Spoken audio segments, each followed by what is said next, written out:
ہم لوگوں سے ان کی اشیاء کا بائیکاٹ نہیں ہو رہا، تو ہمیں خاک جنگ کرنی ہے۔ ایک چھوٹا سا کام ہے بائیکاٹ، بس جی اس کے متبادل کوئی اور چیز لے لے کسی اور سے، لیکن نہیں، ہمیں صرف وہی پروڈکٹ چاہیے جو ان کی ہیں، جن سے وہ پیسہ بنا رہے ہیں، ٹریڈ کما رہے ہیں، اپنا ٹریڈ بڑھا رہے ہیں، ان سے اسلحہ خریدتے ہیں اور اسی اسلحے سے فلسطین کے جو ہے بچوں کو شہید کرتے ہیں۔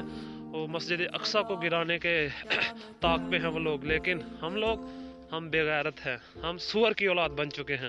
ہمارے حکمران کنجر ہیں، بے غیرت دلے ہیں، وہ بے غیرت ہو چکے ہیں وہ سارے۔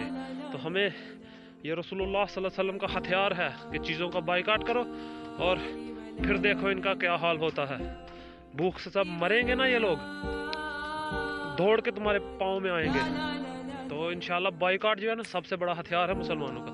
اگر آپ جنگ نہیں نہ کر سکتے تو یہ چھوٹا سا کام ہے، بائیکاٹ کریں ان کے اشیاء کا۔